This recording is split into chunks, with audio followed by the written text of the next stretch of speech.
Chapter 7. When they left the museum on Monday morning, Claudia walked to the bus stop without even consulting Jamie. "Don't you think we ought to get breakfast first?" he asked.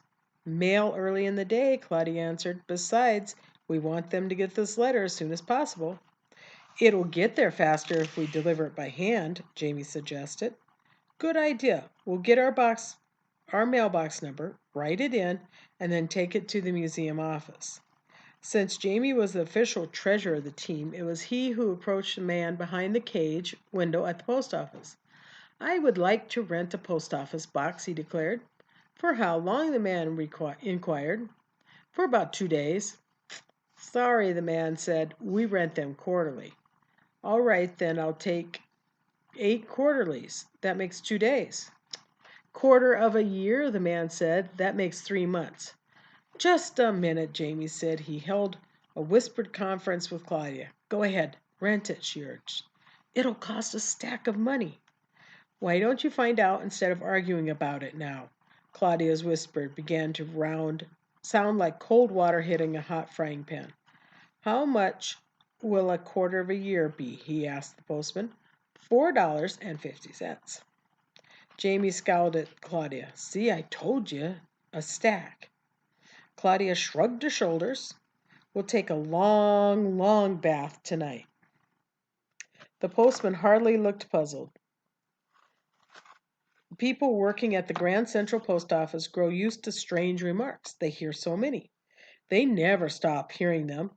They simply stop sending the messages to their brains, like talking into a telephone with no one on the receiving end.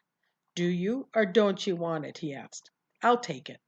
Jamie paid the rent, signed a form using the name Angelo Michaels, and gave his address as Marblehead, Massachusetts. He received a key to box number 847. Jamie Angelo Kincaid Michaels felt important of having a key to his own mailbox. He found his box, opened the little door. "You know," he remarked to Claudia, "it's a lot like Horn and Hardit's, except that we could have a complete spaghetti dinner for both of us coming out of that little door instead of empty, empty space." Paying $4.50 for an empty space had been hard on Jamie.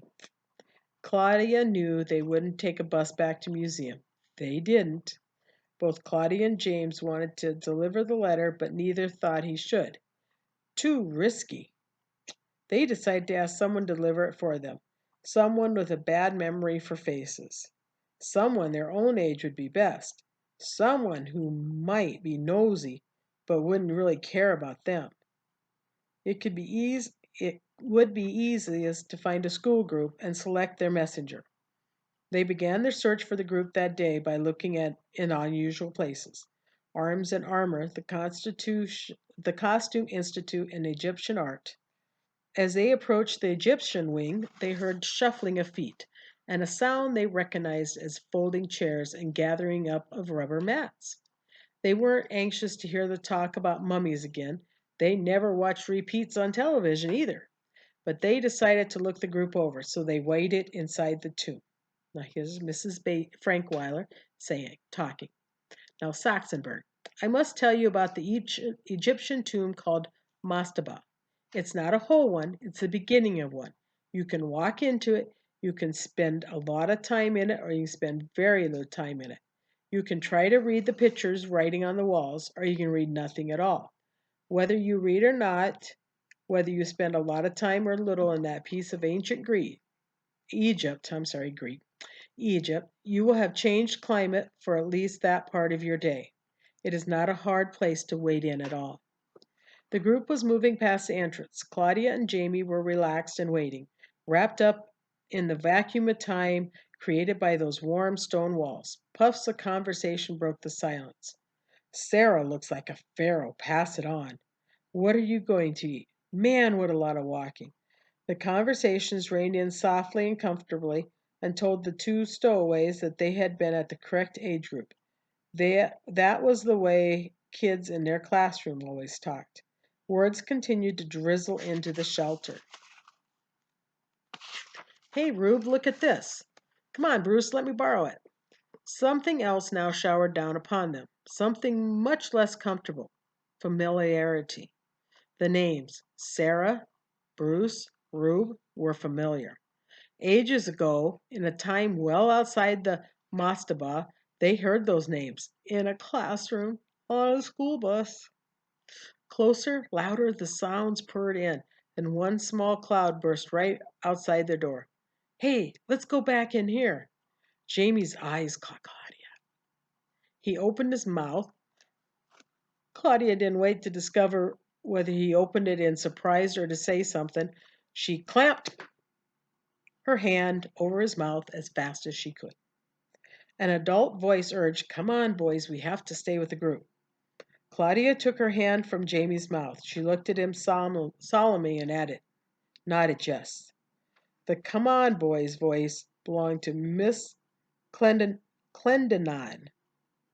What a name, Clendenon. Jamie's third grade teacher. Rube was Reuben Hurst. Bruce was Bruce Lansing. Sarah was Sarah Sawhill. And unfortunately, she did look great deal like Pharaoh. Believe it or not, the mountain had come to Mohammed. The school had come to them, at least Jamie's class had. Jamie was furious. Why had Claudia muzzled him? Did she think he had no sense at all? He pulled his eyebrows down, made his best possible scowl. Can you do a scowl? Claudia held her fingers up to her lips, signaled him to stay quiet. The sound of third grade shuffling and third grade jostling faded from the stairway. The quiet of the ages returned to their rooms, or to the tomb. But now to Jamie. He couldn't contain himself another minute. He could still feel the pressure of Claudia's hand over his mouth. I have half a mind to join that group and go back with them and just be mysterious about where I came from. Where I came from. If you do that, it'll show you that you have half a mind, exactly half, only half, something I've suspected for longer. You can't even see that this is perfect. How perfect? Claudia slowed down. You go to the museum office, deliver the letters. Tell them you are on the third grade group that's visiting from Greenwich, and someone asked you to deliver the letters. The teacher said it'd be okay. And if they ask for your name, say Bruce Lansing, but only if they ask. You know, Claude, when I'm not wishing I could give you a sock right in the nose, I'm glad you're on my team. You're smart, even if you're hard to live with. You'll do it then? Claudia asked. Yeah, I'll do it. It is perfect. Let's hurry back before they come back. Jamie entered the museum office. Claudia stood guard outside the door. She intended to step inside the door if she spotted the class returning. Jamie wasn't gone long. Everything had gone well, and they hadn't asked his name. Claudia grabbed his arms as he came out. All the energy of Jamie's wound up nerves let loose. He collapsed as hard as if Claudia had suddenly jumped off the floor and the teeter-totter whirled while he was still sitting on the end.